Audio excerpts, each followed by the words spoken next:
Can you even afford this place? My sister sneered. The waiter approached. Welcome back, Miss Dara. Your usual table. Dad choked on his wine. Can you even afford this place? My sister sneered. Just then, the waiter walked up and said, Welcome back, Miss Dara. Your usual table. Dad nearly choked on his wine. Can you even afford this place? My sister Heather sneered, her eyes raking over me like I was a charity case. Little did she know, in just moments, the waiter would walk up, call me Miss Dara, and confirm that not only could I afford it, but I owned the entire damn restaurant where they were currently dining. That night, 5 years in the making, felt like the ultimate reckoning. I was Dara Mitchell, and I was about to face my estranged family for Heather's engagement dinner at Maison, one of the most exclusive restaurants in the city. For years, they dismissed my culinary dreams, judged my every choice as beneath the Mitchell name. They had no idea how dramatically my life had shifted since I walked away. My stomach was a tight knot as I straightened the simple black dress I'd chosen. Sometimes, the hardest reservations to make are with your own past. Growing up in Greenwich, Connecticut, as a Mitchell meant something very specific. We weren't just wealthy, we were a legacy. My parents, Margaret and Richard Mitchell, breathed status. The right address, the right schools, the right professions. These were their gods. Our sprawling colonial home often hosted fundraisers, where my mother would parade us kids around like trophies. Her pride was directly proportional to how well we fit into her meticulously crafted vision of success. The Mitchell children are destined for greatness, she declared to her friends at garden parties, my father nodding sagely behind his whiskey tumbler. Heather's already set on Yale Law, and Ethan shows such promise in mathematics, he'll make an excellent investment banker. Then, when guests inevitably turned to me, the middle child, my mother's smile would tighten just a fraction. Dara has creative inclinations, she'd say, a thinly veiled apology. She'll find her way. What she meant was, I was the family disappointment. While Heather dominated debate club and Ethan crushed math competitions, I was tucked away in our housekeeper Elena's kitchen. Elena, a warm, kind woman from Greece, saw something in me my parents couldn't. Genuine passion. You have the hands for this work, she'd murmur as I helped her knead bread or precisely dice vegetables. The way you taste, the way you smell, you understand food in your soul. By 13, I was crafting my own recipes. By 16, I was hosting secret dinner parties for my friends when my parents were away. The kitchen became my sanctuary, the one place I felt truly, authentically myself. Cooking is a servant's work, my father thundered when I dared mention culinary school during my junior year. Mitchell's hire chefs, they don't become them. To appease them, I applied to business schools, eventually landing at Dartmouth, just like my father and grandfather. But even there, my true passion simmered. I took food science electives and nutrition courses, justifying them as complementary to business administration. I even started an underground supper club in my apartment, charging students for innovative 5-course meals to fund my secret weekend workshops with local chefs. My double life was exhausting, but it was mine. This went on until grad school. 6 months into an MBA program that made me profoundly unhappy, Chef Lauren Peace, a French culinary master with 3 Michelin stars, visited campus for a lecture. After tasting my food at a university reception I'd helped cater, he pulled me aside. Who taught you to make a reduction like this? He asked, his French accent thick, his eyes serious. I taught myself, I admitted, from books, videos, just experimenting. He handed me his card. You are wasting your talent here. Come to my kitchen in New York. I will make you great. That night changed everything. 2 weeks later, I stood in my parents' immaculate living room, explaining why I was dropping out of my MBA to go to culinary school. The silence that followed was deafening. This is absolutely unacceptable, my father finally said, his voice dangerously quiet. We've invested everything in your education. Everything except respect for what I actually want, I shot back. My mother's face hardened. If you pursue this hobby, you do it without our support, financial or otherwise. Heather, home from her first year of law school, laughed coldly. Always the rebel. Let's see how long you last cooking for minimum wage. Ethan, already at a prestigious financial firm, just looked embarrassed for me. I left that night with nothing but my personal savings and a small suitcase. The next 5 years were harder than anything I'd known. 18-hour days, a tiny apartment with 3 roommates, loans for culinary school. But under Chef Lauren's mentorship, I thrived. The kitchen's intensity, the discipline, the raw creativity, it fed something in me that business school never could. And then, the opportunity that would change my entire world. An investor who'd tasted my food at one of Lauren's events approached me. 2 years ago, Maison opened its doors, with me as executive chef and partial owner. 6 months after that, I bought out my partners to become sole proprietor. The irony wasn't lost on me. I had ended up using my business education after all, just not in the way my parents intended. Maison quickly became the hardest reservation to get in the city.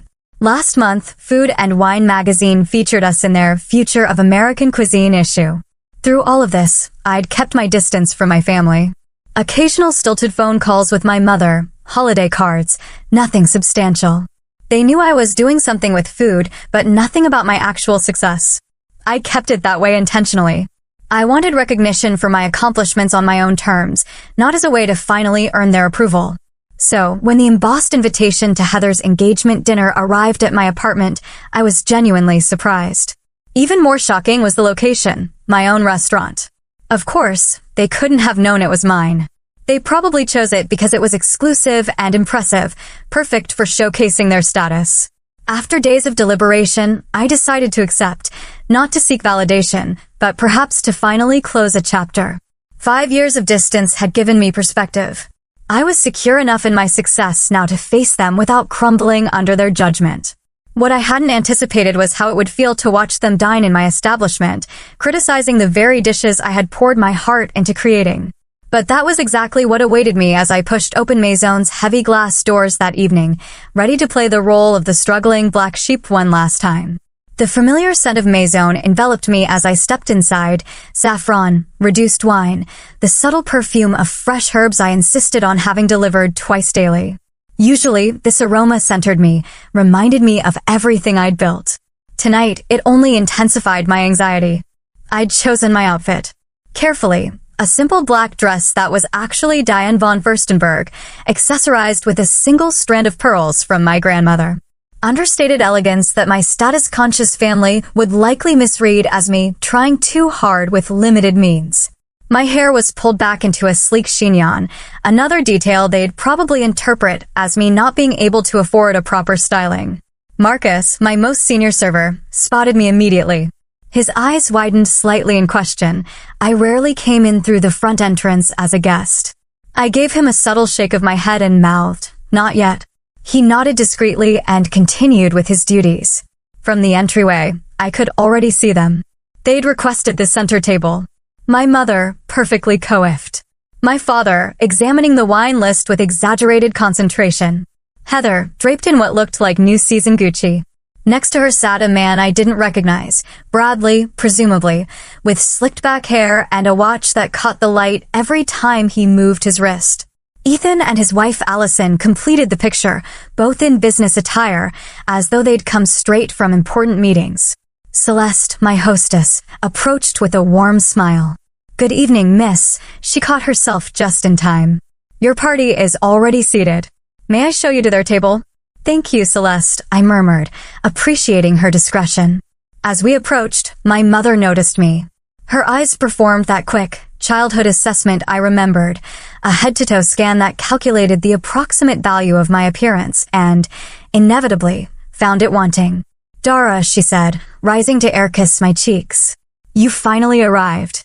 We were beginning to wonder. "I'm exactly on time, Mother," I replied, checking my watch. 7 on the dot. My father stood, giving me a stiff hug that ended with an awkward pat on the back. "You look healthy," he offered, which, in Mitchell speak, meant I hadn't maintained the borderline unhealthy slenderness prized in our social circle. Heather barely bothered to stand, offering her cheek for me to kiss. "This is Bradley," she announced as her fiancé rose and extended his hand.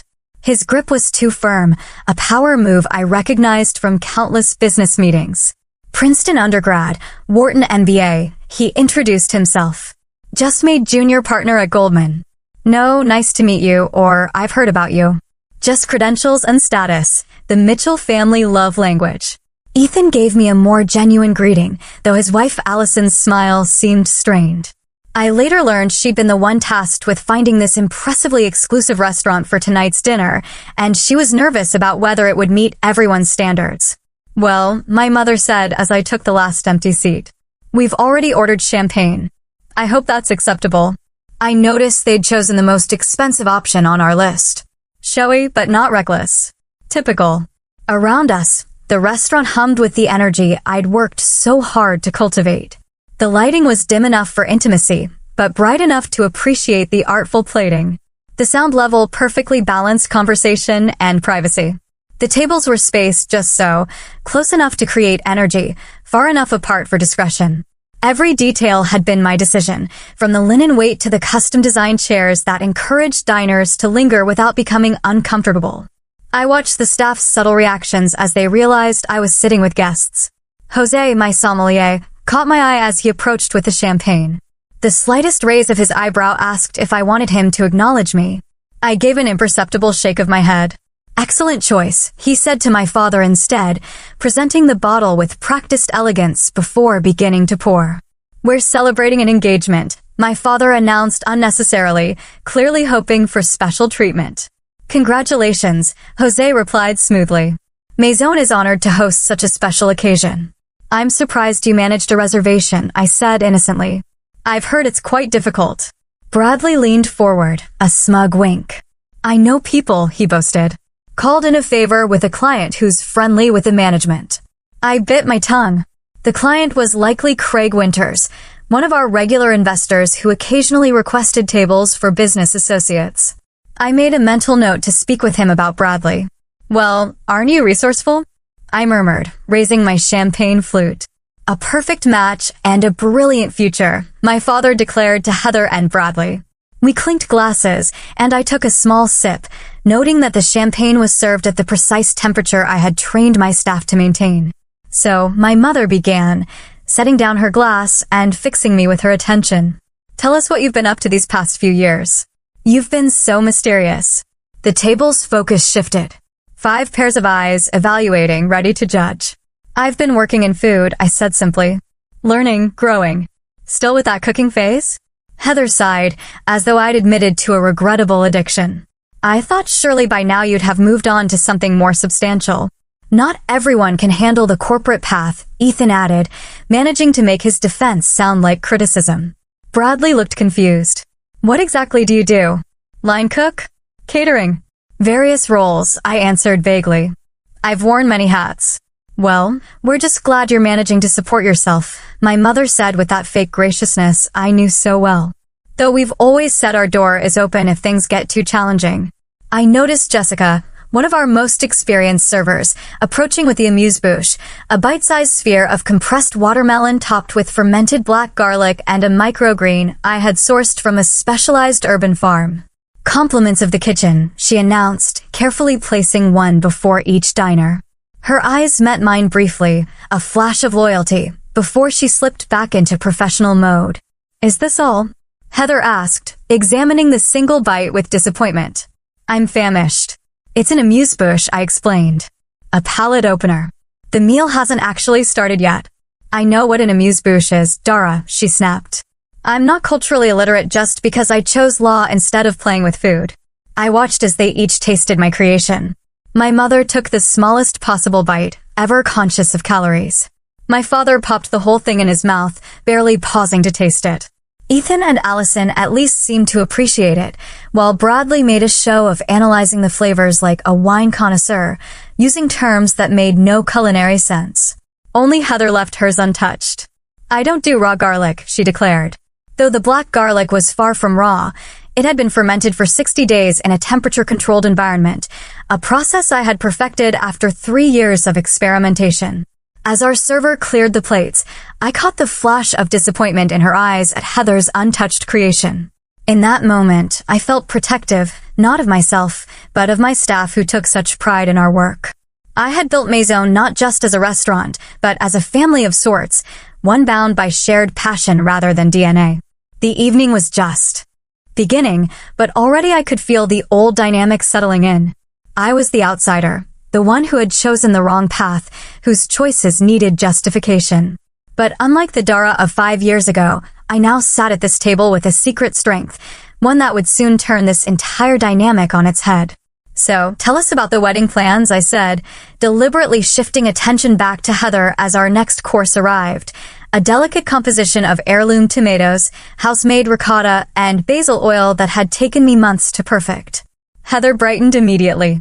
We've booked St. Thomas Church, of course. Reception at the plaza, for 100 guests, though Mother thinks we should cut it to 350. The guest list is getting unwieldy, my mother interjected.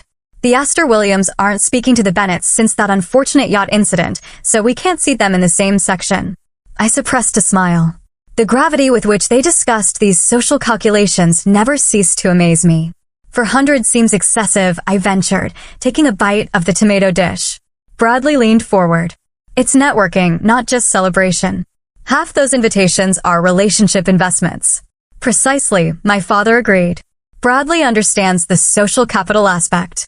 A wedding of this caliber opens doors. And what about you, Dara? Heather asked, her tones suddenly sharp. Any prospects on your horizon, or are you still too busy with your cooking? I noticed she had barely touched her food, pushing the heirloom tomatoes around her plate with obvious disinterest. I'm focused on my career right now, I answered simply. Career? Ethan repeated with a small laugh. Is that what we're calling it? My mother jumped in.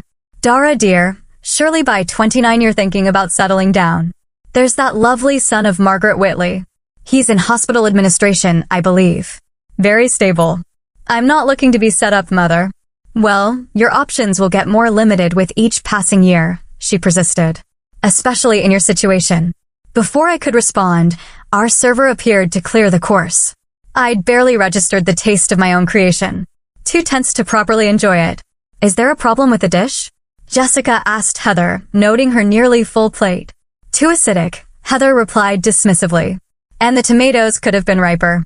I bit my tongue.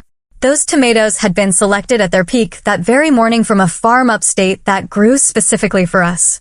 I'm so sorry to hear that, Jessica said with practiced diplomacy. I'll be sure to inform the kitchen. The next course arrived, seared scallops with a brown butter emulsion and pickled ramps, a spring special I was particularly proud of. As the plates were set down, I watched my family's reactions. Now this looks promising, my father declared, cutting into a scallop with his fork. Bradley swirled his wine, a Sancerre I had personally selected to pair with this course. Decent wine list here, he pontificated. Not exceptional, but passable. Jose, my sommelier, overhearing this as he passed, shot me a quick glance. I gave him a subtle smile. Jose had been poached from a 3-star Michelin restaurant in Paris and had turned down offers from establishments around the world to work with me. So, Dara, Allison began, clearly trying to include me. Ethan mentioned you're working in food, but you never really specified what exactly you do. Before I could answer, Heather cut in. She's probably hostessing somewhere, right, Dara? Using that business degree to seat people and hand out menus?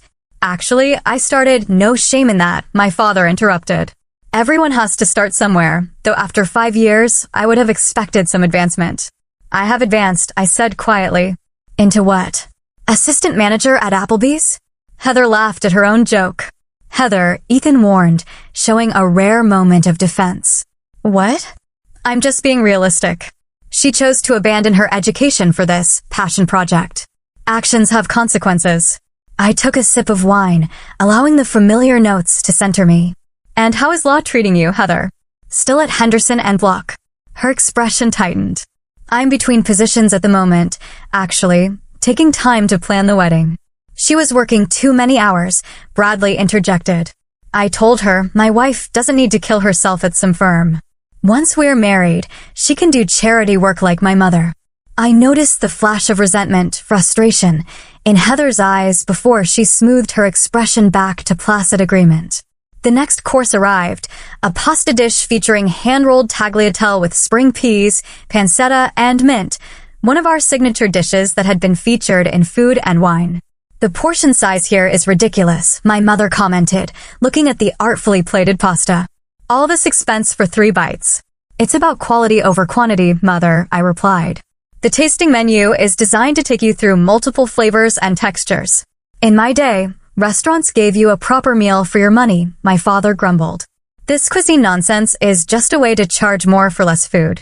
I watched as Bradley cut into his pasta rather than twirling it, breaking the delicate strands I had rolled by hand that morning.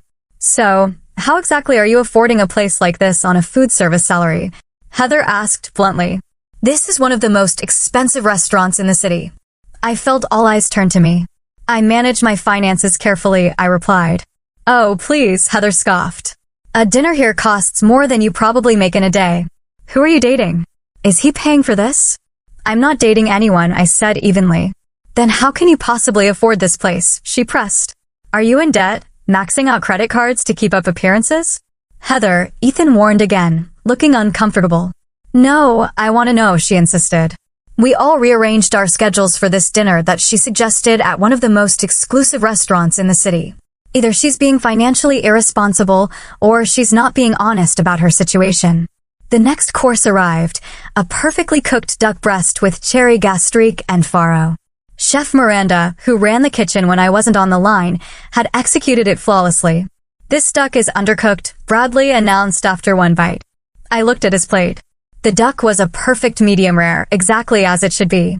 It's meant to be served that way, I explained. Medium rare is the optimal temperature for duck breast. I prefer my meat well done, he declared, motioning for a server.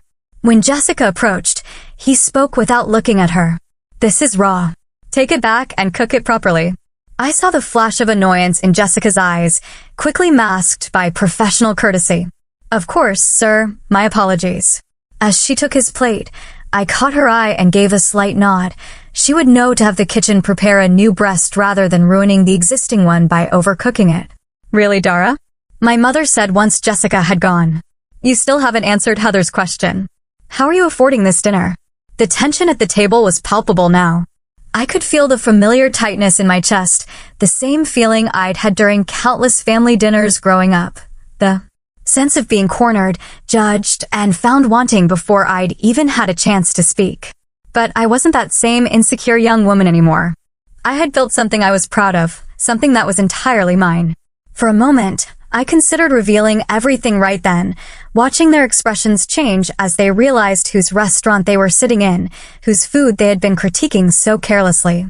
Before I could decide, Bradley's overcooked duck returned, now lacking all the tenderness and complexity it had originally possessed. Much better, he declared after one bite, though I could see from across the table that it was now dry and tough.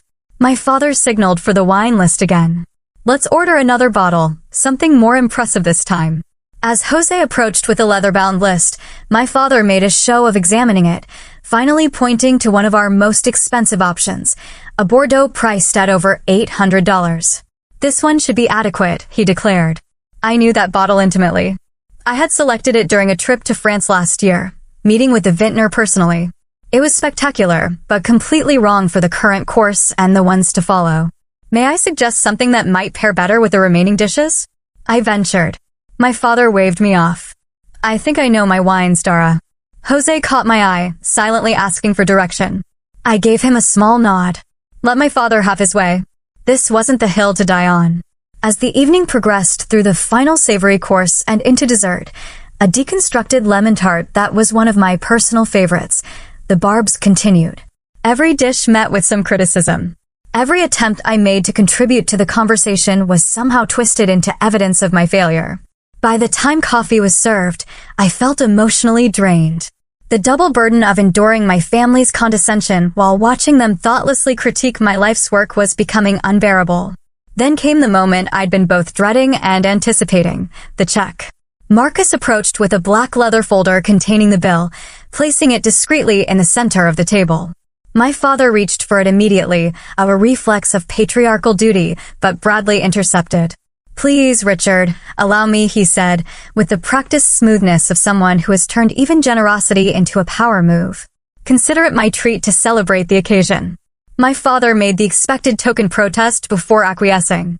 I watched as Bradley opened the folder, his expression shifting from confident smile to barely concealed shock as he registered the total. Is there a problem?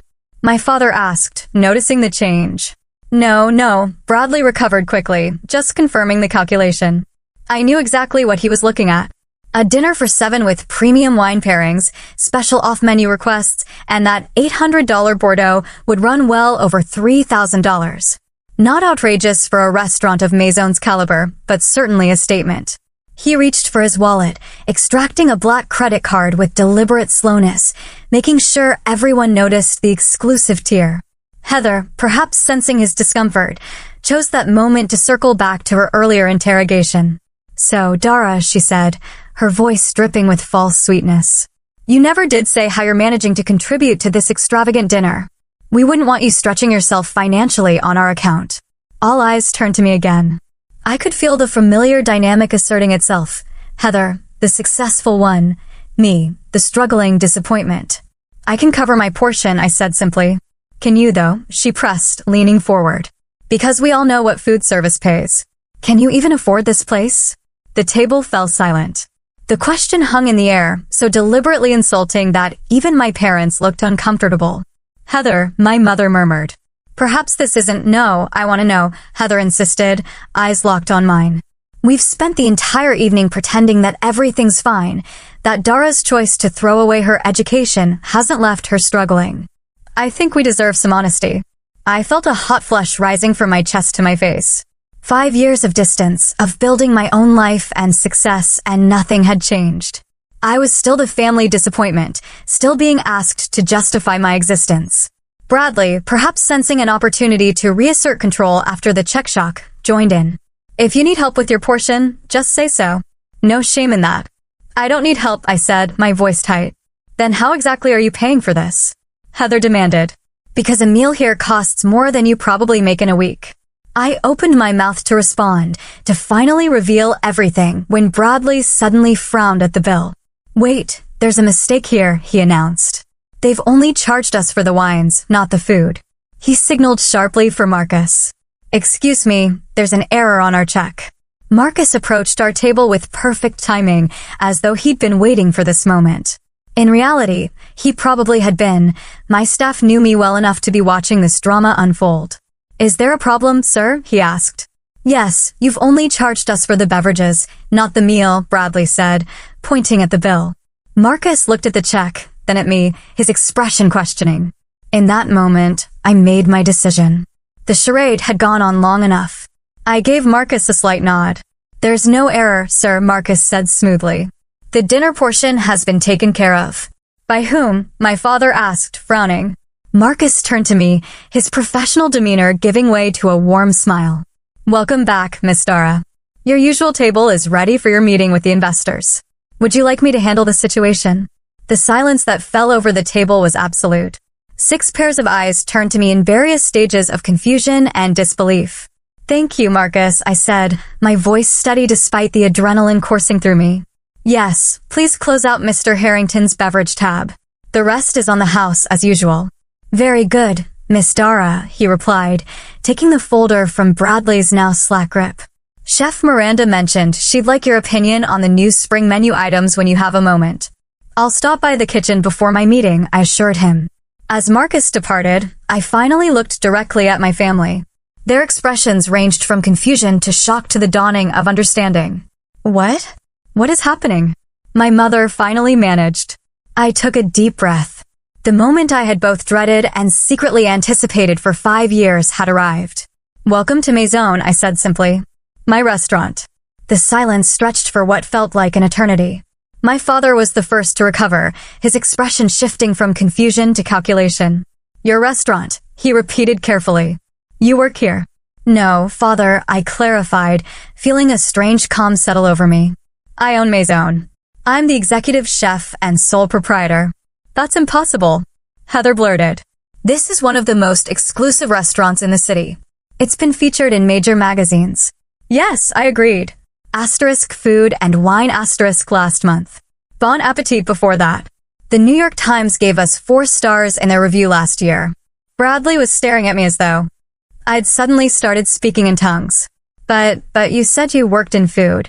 I was vague about everything because I wanted to see how you would treat me if you thought I was struggling, I explained. "And you've all made that abundantly clear tonight." My mother's hand fluttered to her pearls, her go-to gesture when socially destabilized. "Darling, why wouldn't you tell us about this achievement?" The way she emphasized achievement spoke volumes. Success made my choices retroactively acceptable in a way passion alone never could. Would you like the full story? I asked, looking around the table. Without waiting for an answer, I continued. After I left 5 years ago, I moved to the city with what little savings I had. I rented a tiny room in an apartment with 3 roommates in Queens. For a year, I worked 3 jobs: prep cook at a bistro from 5 a.m. to noon, line cook at a midtown restaurant from 1 p.m. to 10 p.m., and weekend shifts at a bakery. I took a sip of water, noting their uncomfortable expressions. I slept 4 hours a night. I had blisters and burns up and down my arms. I studied technique obsessively in my rare free moments. Chef Lauren, who had initially encouraged me to pursue culinary arts, took me under his wing. I became his sous chef within 18 months. Ethan was watching me with what appeared to be genuine interest. Allison looked impressed. My parents seemed frozen in a state of reassessment. 2.5 years ago, I was working a private event at Lauren's restaurant. A guest, James Warren of Warren Capital, tried my special course and asked to meet the chef. He was surprised to find someone so young had created what he called the most innovative dish he'd tasted in years. I gestured around us.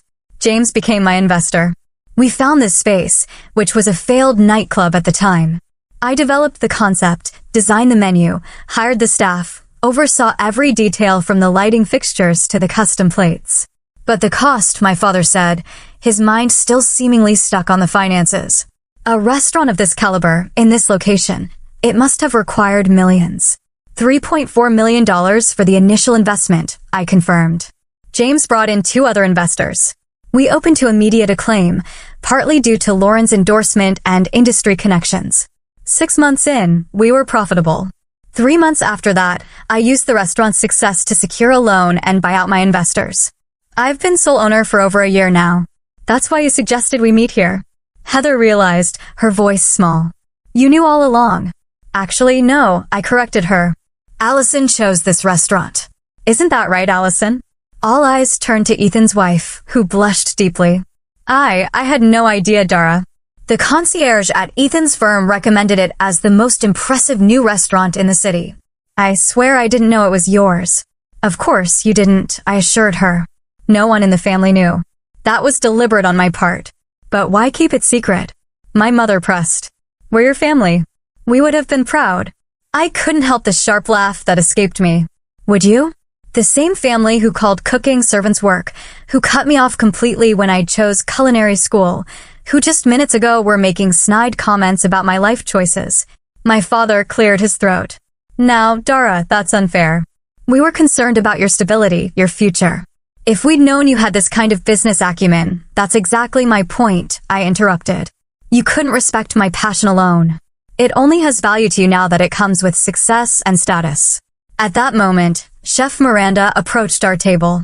In her crisp whites, with Miranda Torres, chef de cuisine, embroidered on the breast, she made an impressive figure. Sorry to interrupt, Dara, she said, but the Matsuhisa party has arrived for their tasting, and Savant wants to confirm your interview for next week's feature. Also, your publisher called about the cookbook cover design.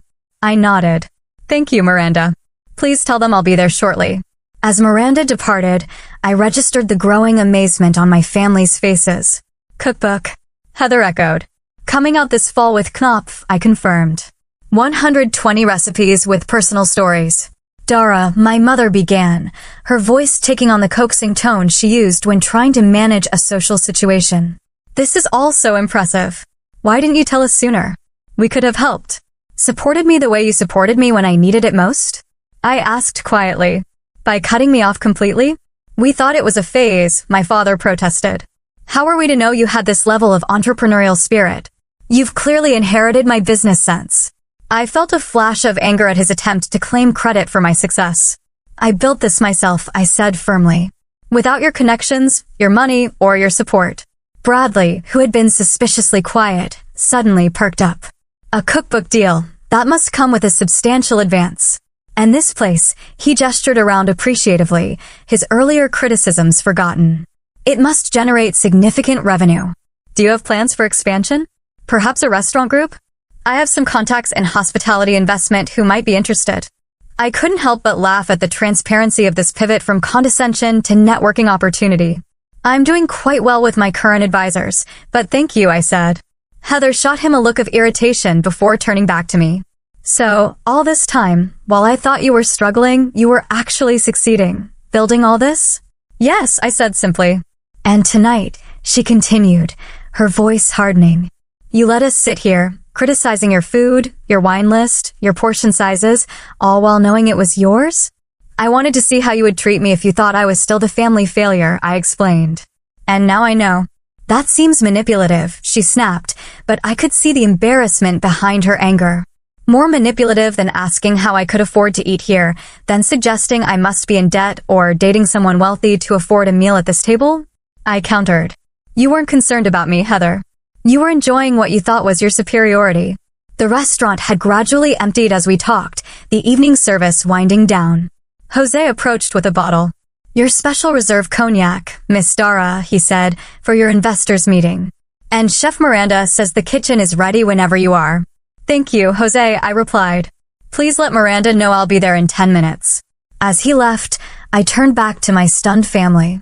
I have a business to run, I said, rising from my seat. Thank you for coming this evening. Dara, wait, my mother said quickly. Don't leave like this. We should celebrate your success. Perhaps we could all have brunch this weekend? Catch up properly. I looked at her, seeing for the first time not the intimidating figure of my childhood, but simply a woman trying to salvage her pride and position. I'll think about it, I said. But right now, I have investors waiting and a kitchen to oversee. As I turned to leave, Ethan stood up. Dara, he said, his voice quieter than the others. For what it's worth, this is incredible. What you've built here, it's remarkable. I'm sorry for not supporting you sooner. Of all the reactions, his felt the most genuine. I gave him a small nod of acknowledgement before walking away from the table where I had just changed the dynamics of my family forever. I had barely made it 10 steps when I heard the click of heels behind me. Turning, I found my mother hurrying to catch up, her perfectly composed facade beginning to crack. Dara, please, she said, lowering her voice. You can't just drop this revelation and walk away. We need to talk about this. I glanced toward the private dining room where my actual investors, a group discussing funding my restaurant concept, were waiting. I have a meeting, Mother. Postpone it, she insisted. This is family. Family hasn't been a priority for you in 5 years, I replied, keeping my voice steady. My business commitments don't suddenly become optional because you finally decided my career is worthy of your attention. The rest of the family had followed her, creating an awkward cluster near the bar area.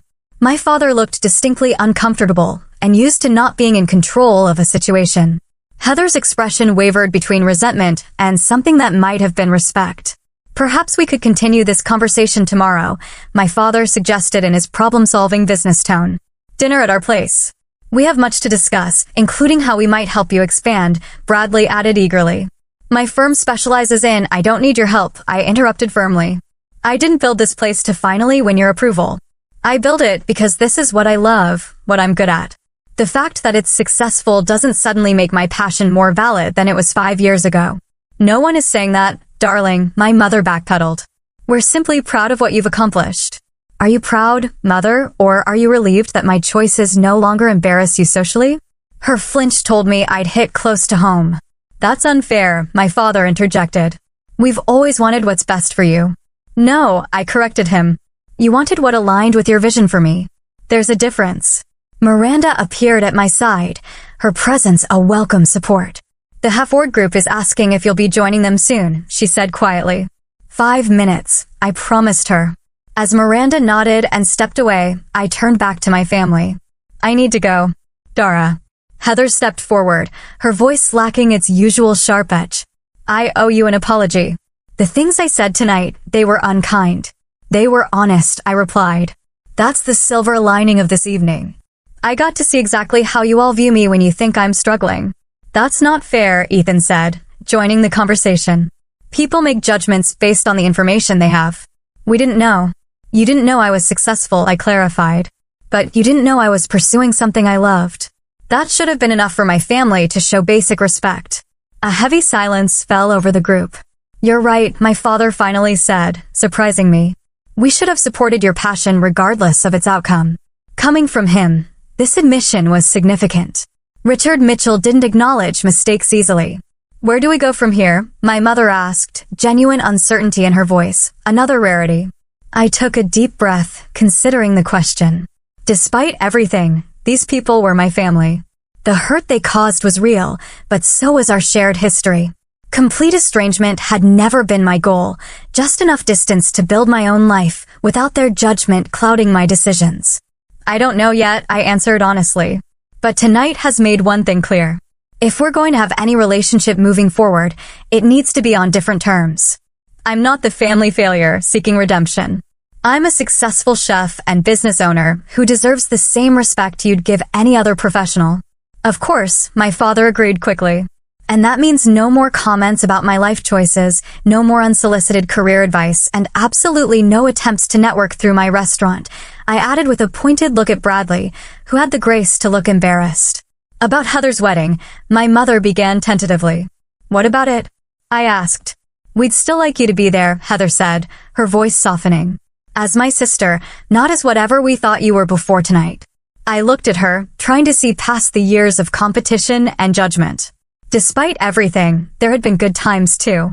Secrets shared as children, supporting each other through our heartbreaks, inside jokes no one else understood. "I'll be there," I promised. Then, after a moment's consideration, I added, "And if you'd like, I could host a dinner for the wedding party here at Maison as my gift." Heather's eyes widened. "You would do that? After how we've treated you?" "You're still my sister," I said simply. "But to be clear, this isn't me seeking your approval. It's me offering something I'm proud of on my own terms." "I understand," she said quietly. "And I would be honored." A genuine smile, the first of the evening, passed between us. "Now, I really do need to go," I said, gesturing toward the private dining room. "Of course," my father nodded. "Your business comes not always," I corrected him. "But tonight?" "Yes." As they gathered their things to leave, I added, "I'm free for brunch on Sunday." "Not at your club, though. There's a small place in the East Village I think you should experience." "We'll be there," my mother promised, looking relieved at this small opening. I watched them file out of the restaurant, their perspectives irrevocably changed. As the door closed behind them, I let out a long breath, feeling oddly lighter. Miranda approached again. "Everything okay?" Getting there, I replied, "Family is complicated. Tell me about it." She laughed. "My mother still introduces me as her daughter who works at a restaurant, like I'm a teenage waitress at Denny's." I smiled, grateful for her understanding. "Let's go talk spring menu. I have some new ideas I'm excited about." As we walked toward the kitchen, my sanctuary, my achievement, my true home, I realized that the most important revelation of the evening wasn't showing my family what I'd built. It was fully recognizing it myself. I had created this success on my own terms, regardless of their approval, and that knowledge was worth more than any validation they could ever offer. 2 weeks passed like a whirlwind. Spring menu planning, meetings with my publisher about the cookbook layout, preliminary discussions about a potential new location. It kept me gratefully busy. But thoughts of that family dinner remained, surfacing in quiet moments, demanding reflection. Sunday brunch had gone surprisingly well. I'd taken my family to Alma's, a hole-in-the-wall gem run by a former colleague from my early days on the line. My parents had been visibly uncomfortable with the mismatched chairs and graffiti-decorated walls, but the food, unpretentious yet masterfully executed, had won them over. "I never knew simple eggs could taste like this," my father had admitted, mopping up the last of his shakshuka with homemade sourdough. Small steps. Not a complete transformation, but an opening. Now, sitting at my usual table after closing time, I watched the staff complete their final duties. Jessica was counting the register, humming softly. Marcus and Jose were discussing wine pairings for tomorrow's private event. Miranda had left an hour ago after we'd finalized the spring menu revisions. My phone buzzed with a text from Heather. "Wedding planning nightmare. Florist just doubled their quote. Any chance you're free for coffee tomorrow? Could use some straight talk from someone who won't just tell me what I want to hear." I smiled slightly at this unexpected request for my opinion. Another small step. I texted back, confirming a time and place. The relationship with my family was evolving into something I couldn't have predicted. Not the unconditional embrace I might have once craved, but something potentially more valuable, a measured respect between adults with different values and paths. My mother had called 3 times in the past 2 weeks, her usual formality softening into genuine questions about my work. My father had sent an article about female chefs breaking barriers in the industry, a silent acknowledgement that he was trying to understand my world. Even Ethan had reached out, asking if he could bring his children to see the kitchen sometime. I want them to know they have options, he'd said, that success doesn't have to look the same for everyone. These were fragile beginnings, not the dramatic reconciliation of a Hollywood movie. Real healing, I was learning, happens in quiet moments and small gestures, in the gradual rewriting of old patterns.